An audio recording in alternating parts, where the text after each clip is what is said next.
will give you rest. Take up my yoke and learn from me, because I am lowly and humble in heart. And you will find rest for your souls, for my yoke is easy and my burden is light. Thank you. This is the word of the Lord. Thank you. This is our last Sunday in our current series called He Promises, and I don't know about you, but the last 5 weeks have been really awesome to me personally. It's been transformative. It's been challenging. It's been life-giving to me, and I hope that it's been like that for you too. Can I remind you that we have all of our sermons on YouTube, and we have all of our sermons on your favorite audio podcast platform. So if you missed out on it, I really want to encourage you strongly to catch up so that you don't miss out on anything. And also, fam, I want to remind you that if something blessed you during one of our sermons in our series, then it'll probably bless someone else too. So that's why we put it on those platforms, so that you can share it with someone. So someone you might think of that might benefit from it, or when you're in conversation with someone, just say, ooh, we are busy with the series, and this past weekend he preached about this, and it was really awesome. So please don't forget to share our stuff. It's meant to bless other people too. Today, our very last promise, number 6, here it is. I will give you rest. I will give you rest.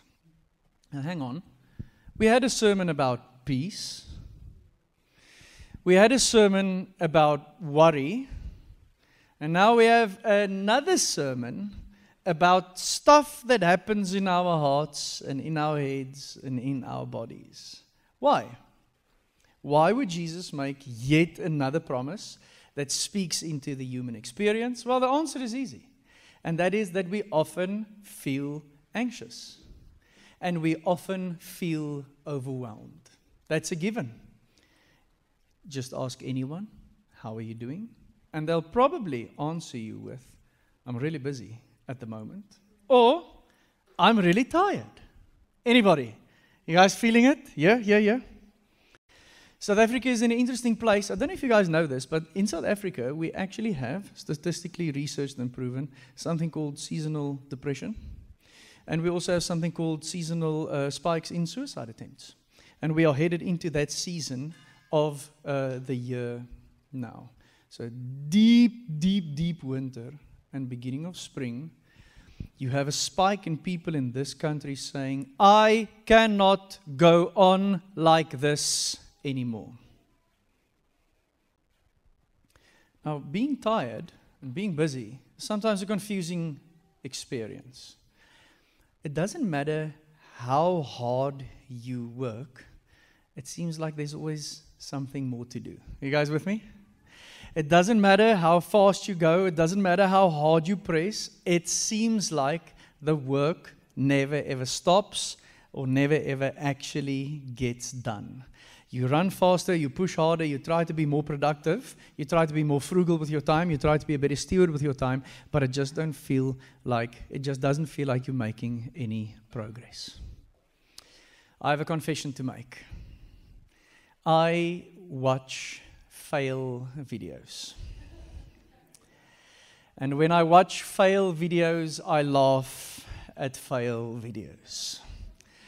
Especially videos in which people fall. I don't know what it is about a human being hitting the deck, but I cannot help but laugh.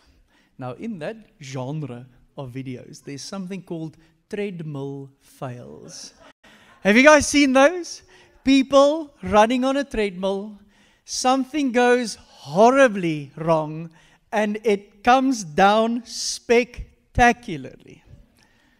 And then I laugh. And somehow, when you just, recall that video or imagine it in your head, we can actually imagine that feeling. Faster, losing control, boom! And it all comes crashing down.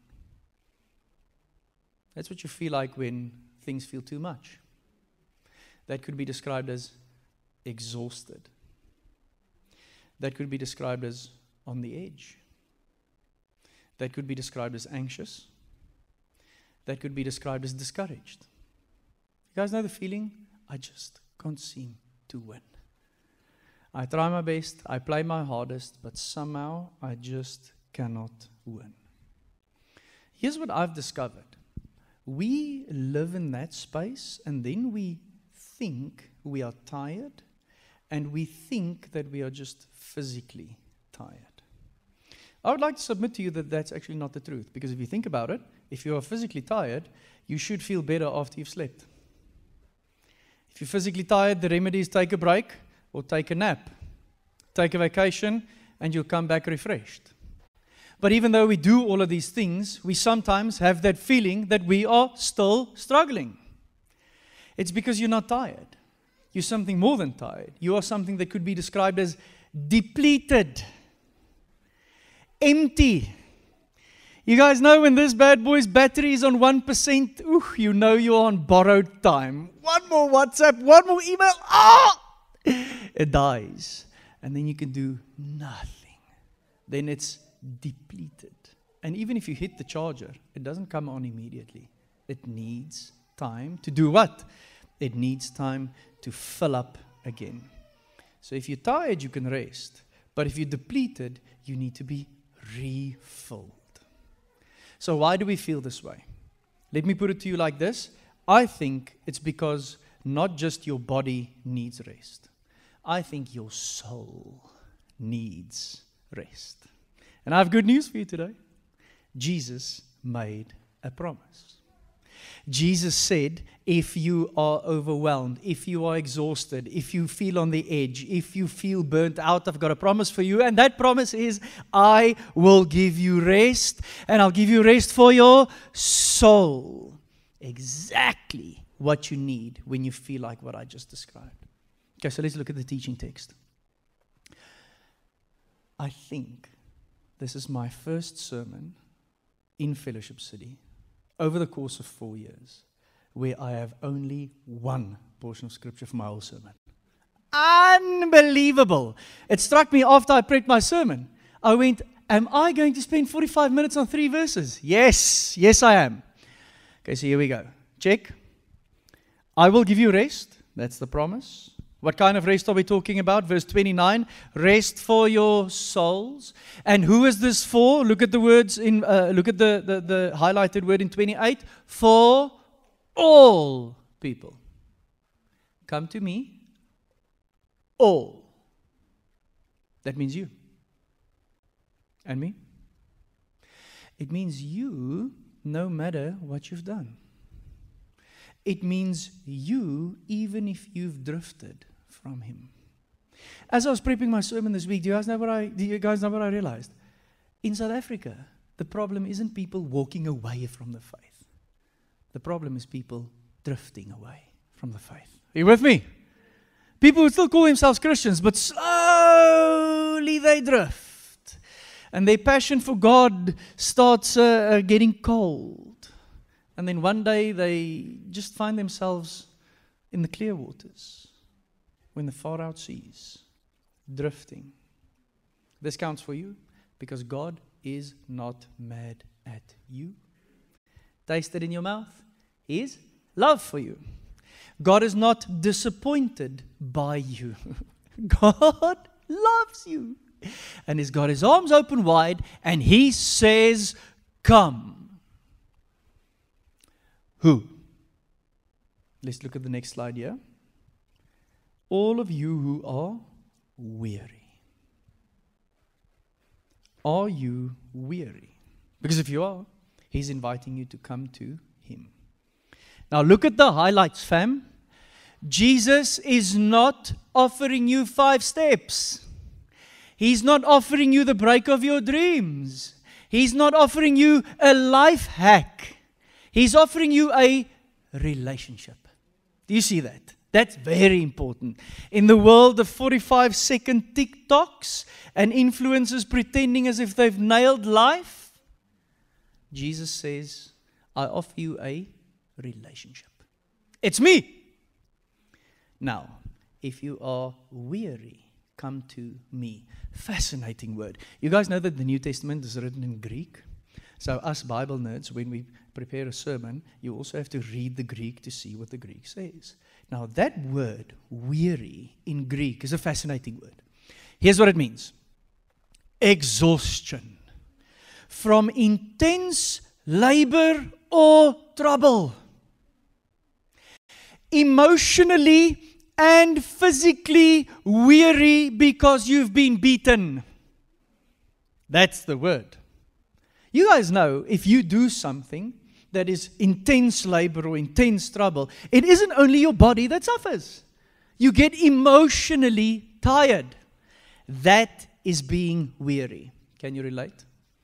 Has anyone in the place ever been emotionally and physically beaten down? Then this invitation is for you. We have a story in the Bible that describes what it's like to be emotionally and physically beaten down. It's a story of the Israelites found in the Old Testament. You guys might recall that there was a time when the Israelites were slaves in Egypt under Pharaoh.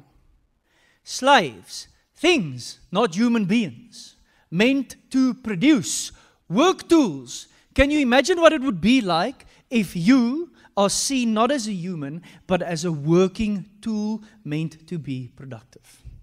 The Israelites were in that space, and amongst the things that they did for the Egyptian empire was they made bricks every day, the whole day. From sunrise to sunset, bricks. How many bricks? Good day. How many bricks? Bad day. Tomorrow, bricks. That's what they did. And the Bible says that in that space, it left them groaning. Now, as I was prepping my sermon, I was practicing a few groans. I came up with about 5. And then I decided I'm not going to do any one of them because it's just going to be weird. But think groaning. That's how they felt. Not just physically exhausting, but soul-crushing, mind-numbing, spirit-draining kind of exhaustion. That was the grind of the Israelites in Egypt. I'm not joking now, so take me serious. Sometimes parenting can feel like that. Sometimes your marriage can feel like that. Sometimes this grind of making ends meet can feel like that. Sometimes things outside of us, cycles of repetition, I hear Gauteng traffic, can make us feel like that. We can relate with this. We know. Now here's the crazy thing. We don't make bricks anymore. But I am very aware of the fact that we sometimes try to impress someone with our stack of proverbial bricks. Check this. You meet someone, Eta, I'm Reino, good to meet you. I give you 3 sentences, and then you're going to ask, so, what do you do for a living? Where do you work? How many bricks do you make? How many followers do you have? How many grades do you have? Where did you go to college again? Where did you go to university? Where do you live? Which neighborhood do you live in? What kind of job do you do? Do you have a side hustle? Just asking. Do you have your own YouTube channel? Just asking. Are you on the TikToks? Just asking. We tend to do this. We tend to measure ourselves by our bricks and our productivity, and we tend to compare ourselves to others by their bricks and their productivity. And you know what this does to us? It leads to us feeling weary. It does. I'm just going to be honest with you. It leads to us feeling weary. Now, Jesus says, come to me. When you are tired of the grind, when you're tired of stress, when you're tired of being anxious, when you're tired of being overwhelmed, when you're tired of making bricks, when you are tired of being tired, Fam, that's a deep tired. If you're tired of being tired.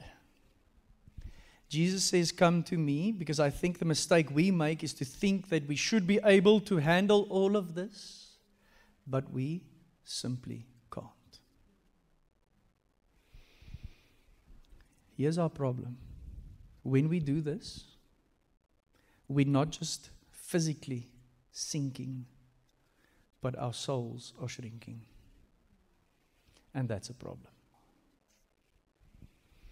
At Fellowship City, we describe discipleship like this. We call this our triangle, or it's called our discipleship journey. So we say, a disciple loves God and loves people. So if we say that we make disciples, it means that we make people who love God and who love other people. And just to be sure that we know how to describe this, we say that a disciple knows God, a disciple commits faithfully, and a disciple gives generously. And just to give it even more practical handles, we say a disciple knows God through His Word, through encountering Him, and through worship. We say that a disciple commits faithfully to transformation, God's people, and the mission of the church. And a disciple gives generously of time, talents, and treasures. Here's what I learned this week. If your soul is shrinking, you'll have none of this in your life. Do you realize that? So it's not just that the risk is that you are physically sinking. The risk is that your soul is shrinking, and you need an expanding soul to be able to love God and love people. If your soul is shrinking, you will not know God, you will not commit faithfully, and you will not give generously. It's a real challenge we have.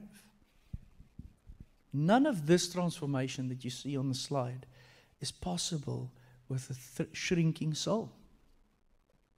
And that's why Jesus says, come to me. I understand that you feel that you've done everything you possibly could. Still, come to me. That's not a prerequisite. If you're broken, if you need help, and if you need hope, I have rest for you. Now, I tend to think that the next verse will say, and I will give you a 3-hour nap in the afternoon. Come to me, all of you who are weary, and I will give you some time off. I'll give you some time away. But Jesus actually has something else in mind. Look at the highlight in verse 29. Take my yoke upon you. Hang on. And learn from me. What? Look at verse 30. For my yoke is easy, and my burden is light. Okay, so Jesus has a yoke and a learning experience in mind.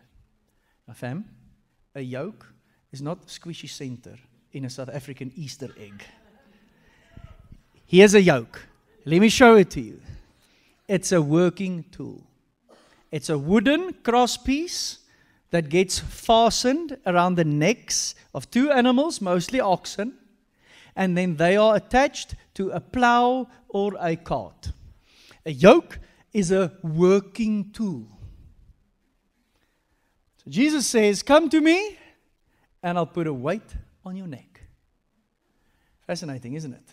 Okay, now get this. There is no such thing as a single yoke. Nowhere to be found. A yoke always joined 2 animals together. Why? Because if we work together, we can accomplish more. If we work together, we'll work at the same pace and we'll be able to harness the strength of the other one. If Jesus says, take my yoke upon you and learn from me, what Jesus is inviting us into is to a different pace. To be joined with Him. Not only to believe His truth, but to live His way. Think about that. The weaker one can benefit from the strength of the stronger one. And you're pulling in the same direction the whole time. Jesus invites us to live like He lived. And in this teaching text, that is described as lowly, it's described as humble, It's described as easy, and it's described as light. Fam, I want that. If I just consider those words, for me personally, it is captivating. It is compelling.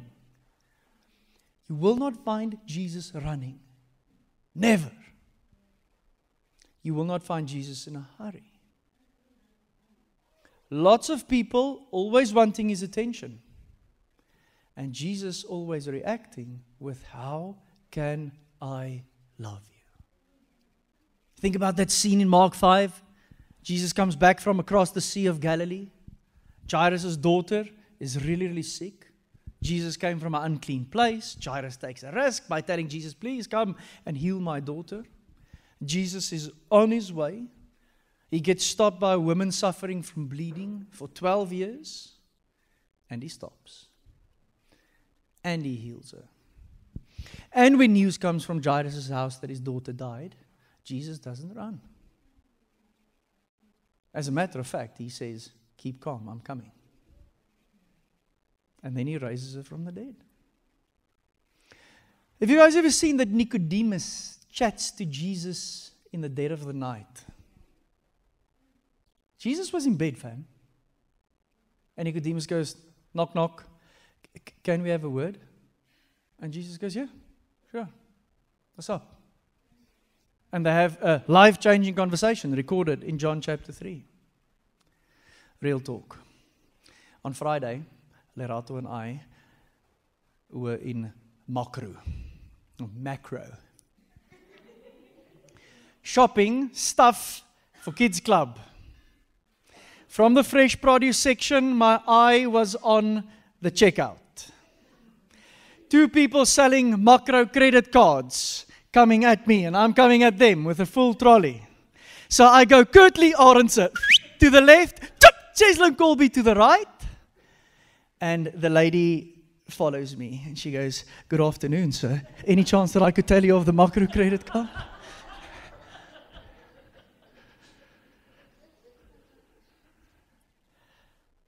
I said to her, I'm really in a hurry. Sorry.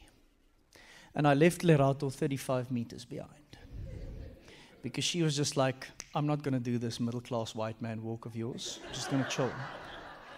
I said middle class, I mean middle-aged. Middle-aged. And I raced to the checkout. And Lerato caught up with me. And we stood there.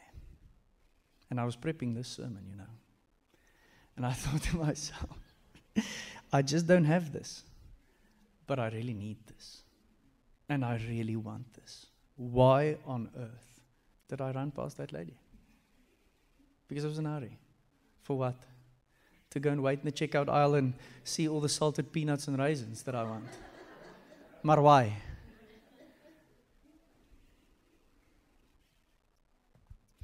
Now, just before you say, yes, but Jesus didn't have 4 kids. Jesus didn't have to commute to Joey's. Jesus didn't struggle to make ends meet. Jesus didn't live in 2025. Just before you say that, may I remind you that Jesus had a pretty big assignment himself. Be perfect and never sin. How's that? Represent me perfectly. Show me. Right? The Father sends the Son to do what? To show the Father. Perfectly. And then, after you did that, die for the sins of the world, so that everyone could be forgiven. I think Jesus was pretty busy, you know. I really do. But even though he was busy, he never rushed. He always had something to do and some place to go, but he was never rushed. There were times in the life of Jesus where he would disconnect from the crowd. We've seen that. Where he would spend extended time with the Father. I mean, just think of Jesus spending 40 days in the wilderness at the beginning of his ministry, right before the game starts. He goes, up, I need time first. I need to spend time with my dad for the work that lies ahead. Now, numbing yourself won't work. self-medicating doesn't help. Why? Because numbing yourself and medicating yourself does not lead to you drawing from the love of the Father to be ready for the next thing He has for you. Okay, so here's a question I ask myself. How would I complete this sentence? All I want to do now is fill in the blank. Is my answer pray? Is my answer read God's Word? Is my answer spend time in worship? Because if it's not, whatever it is that I long to do won't lead me to being refilled after I was depleted. Because that will simply not get me to the place where I can draw from the love of the Father to be ready for the next thing He has for us. Jesus had really long meals, you know. Jesus had very, very deep conversations with people. Jesus listened. Think about the story we find in John 4 of the Samaritan woman at the well. Jesus loved the hurting. Jesus said, "Let the kids come to me." Oh my word, sometimes I don't even want my own kids to come to me. Not because of them, but because of me. Because I have something to do. And because I'm rushing to something. And because I'm in a hurry to something. And now you're in my way. Jesus says, no, guys, relax. Let them come. And He engaged them. And He spent time with them. I will teach you, says Jesus. Okay. So we spoke about soul rest. Look at this highlight in verse 29. Next slide. It says, you will find rest for your souls. Okay, so remember now, we are yoked with Jesus. And now we're learning from Him. And as we learn from Him, we learn what this means. Find rest for your souls. Fascinating word there. That word only appears in Scripture 5 times. And here's what it means. An inner rest or peace while doing what needs to be done. That sounds great now, doesn't it? That's what I want. Because there's things to be done. But I want an inner rest and an inner peace while I am doing those things. Craig Rochelle describes it like this. 2 P's, easy to remember. A peaceful productivity. A peaceful productivity.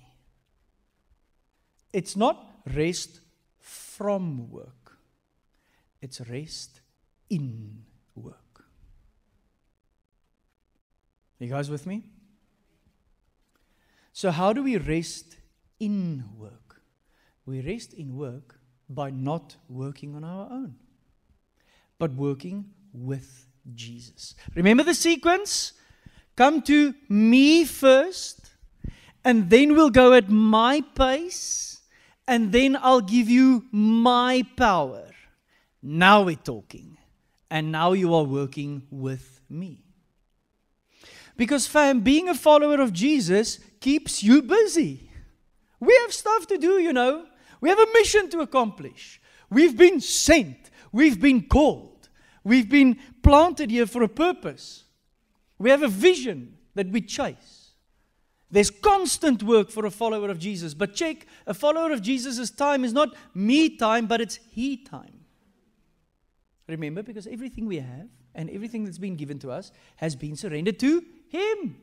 We say a disciple gives generously of time, talents, and treasures.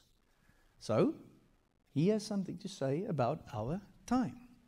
Jesus invites us into a different how. Now, imagine 2 oxen under the yoke. One kicking and screaming, and the other one not, plowing and keeping going. Here's what will happen, okay? So you have one in the yoke going, And then you have the other one going about his business. The strong one will get the work done. And the other one will get the work done and be completely exhausted. Are you guys with me? That's the difference. Both of them will get the work done. The one will just be completely depleted. And the other one will go, well, if you weren't kicking and screaming the whole time, it would have gone better for you. So now I want to ask you, how do you go about your work? Which includes your life as a follower of Jesus, you know. There's something that Jesus wants you to do as well. And why am I going about my work in this way? Am I trying to prove something to someone? That's the kicking and screaming one. Am I churning out bricks to feel valuable? Am I working to show everyone how awesome I am? Because if you are, you're going to be completely depleted and exhausted when you're done with your work. And as I was prepping this week, I think that's when this text really hit me. Jesus is talking about working from a place of rest, or resting in work. Now again, it's a different kind of rest we're talking about here. It's a rest from striving. It's a rest from trying to prove yourself. It's a rest from trying to be good enough. It's a rest that says, my true value isn't in what I produce. My true value is in who I am. Are you guys with me? Let me make this a we sentence. Our true value isn't in what we produce. Our true value is in who we are. That's the truth. So how do you go about your work? Look, we all suffer from the temptation of the checklist. I'm a checklist guy. Any checklist people in the house? Yep. Some days, at the end of the day, I would look at Marie and be unbelievably frustrated. And then I would say to her, I got to absolutely nothing that I planned to do today. But I was actually working the whole day. And I was being really productive the whole day. I just couldn't tick off my lists. And then I'm so unbelievably discouraged. But I realized that that's actually a lie. Fam, I'm so addicted to checklists that sometimes when I reach the end of a day and I couldn't tick off anything on my checklist, I write down the stuff that I did do so that I can tick them off. Laugh at yourself. I know that some of you do that too, you know. Just to get that feeling of, at least I did something today. At least I could prove that I'm worth something. What a wretched man I am.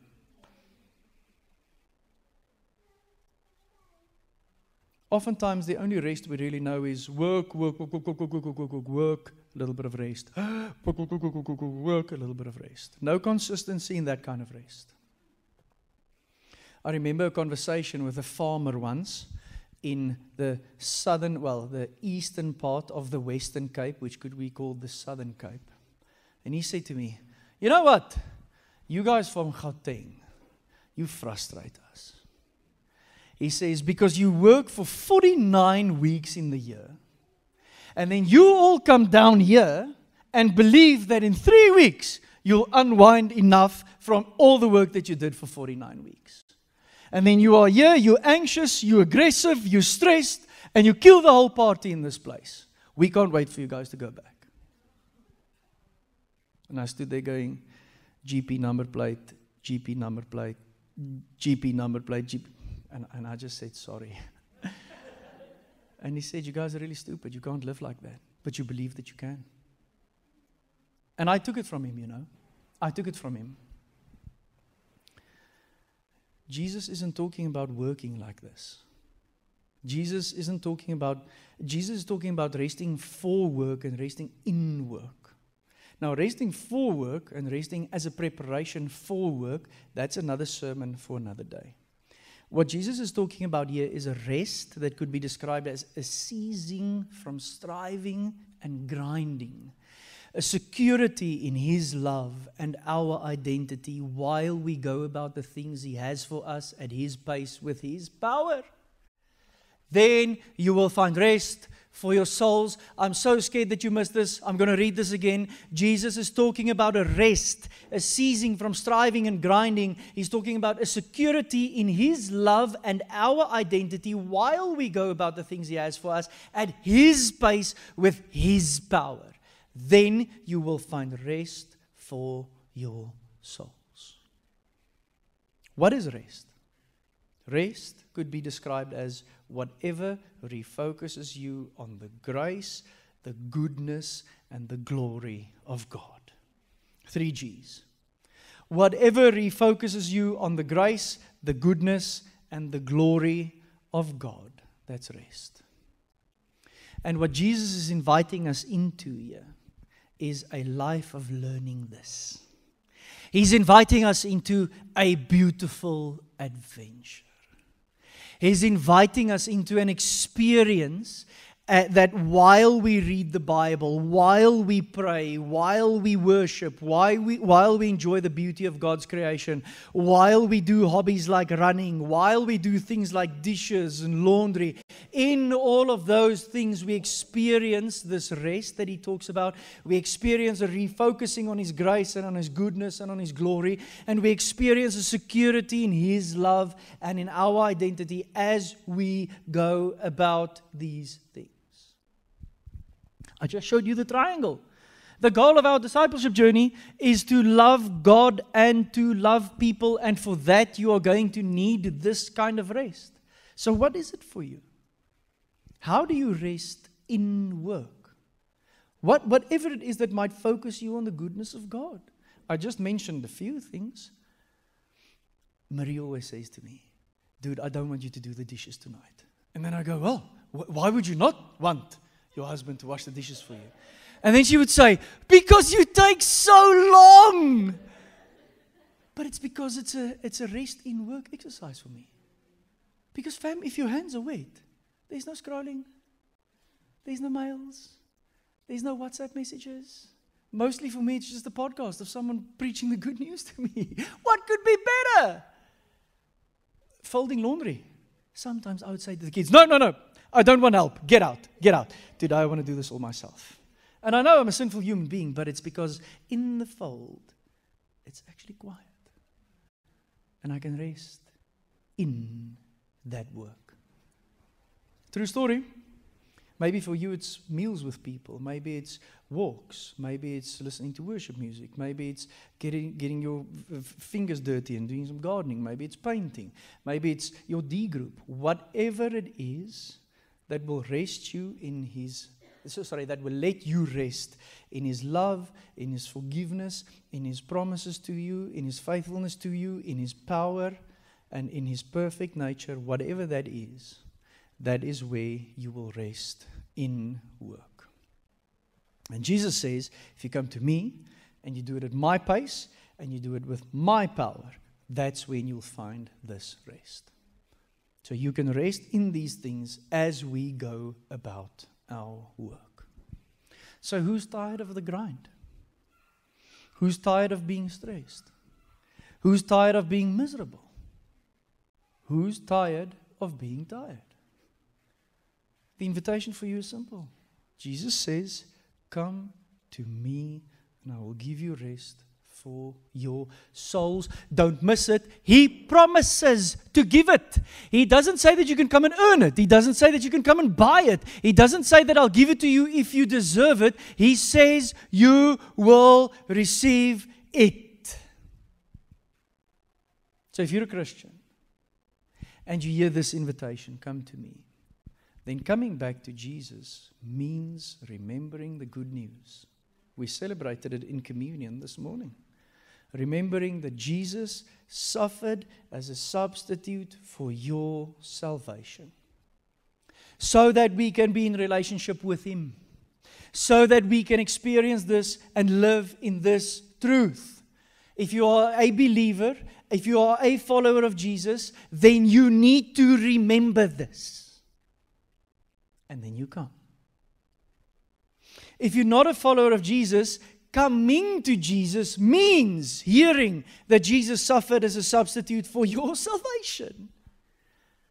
And then our only reaction to that could possibly be repenting, turning, receiving forgiveness, and then remembering the good news like all the other believers in Jesus Christ. And at this church we say it's as easy as ABC. You admit your sins, you believe in the forgiveness that He gave you, and you confess Him as your Lord and Savior. He said, "Come to me, all who are weary." So all are welcome because of Him, not because of us. It was His desire that we would live this truth. So He made a way for us. Will we believe this promise? Come to me, all of you who are weary and burdened, and I will give you rest. Take my yoke upon you and learn from me, because I am lowly and humble in heart, and you will find rest for your souls. For my yoke is easy and my burden is light. Amen. I want to ask Chili if you guys can come back up to lead us in a response song. While the worship ministry gets ready, fam, let's do some work. Can I ask you to close your eyes and to allow God's Spirit to work inside of you as we ponder everything we just heard? And I want to offer 3 responses that I think is fitting for today's message, and the 3 responses that might be responses present in the room. So here's the first one. Maybe today your response is acknowledging that you are weary, exhausted, physically and emotionally, from intense labor and striving and proving and working and grinding and hustling. Maybe that's you. Your response is simple. Come. Just come. If you're a believer, you come back. And if you're not a believer, you come for the first time. But come.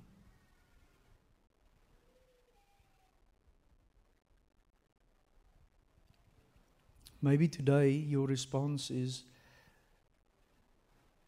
I'll take your yoke, Jesus, and I will learn from you. I'll work at your pace. I'll work with your power. I'll work in relationship with you. Maybe you've just been going at it really hard, just being unyoked completely. And that's led to you being completely depleted. Maybe today that's your response, is to say, Jesus, I need your strength. I need your pace. I need you to show me the way. I want to work with you. You might have acknowledged that you're weary. You might have been yoked with Jesus. But maybe for you, you just don't know how to rest in work. You know of all the possibilities, all the different ways that one can do it, but you're just not getting to it. Maybe today your response is, provide for me to have rest in work. Give me what I need, Lord Jesus. Give me the resources and give me the opportunity to do things that will lead to me resting in work as we go about what you have for me in partnership.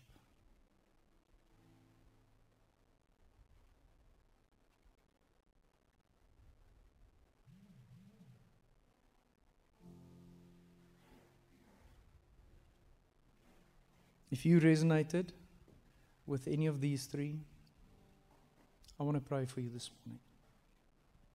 So let's pray. Lord Jesus, sometimes it's really hard for us to be honest about where we are and to be honest about how we feel. We live in a world, Lord Jesus, where pretense is so part of the fiber of our beings. And while we pretend that we have it all together, we're really, really struggling. Thank you for your invitation this morning that we could come to you. I pray for every brother and sister coming back. I pray for every brother and sister coming for the first time. May we find what it is that you promised us, Lord Jesus, and that is rest for our souls. We're so tired of being tired. Thank you for your promise.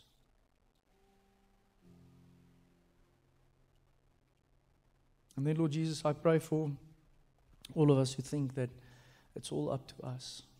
Sometimes it's really hard to take your leading, Lord Jesus. It's hard to be yoked with you because sin has led us to believe that we know better. Or it's because we strive and work and grind for human applause and for human accolades.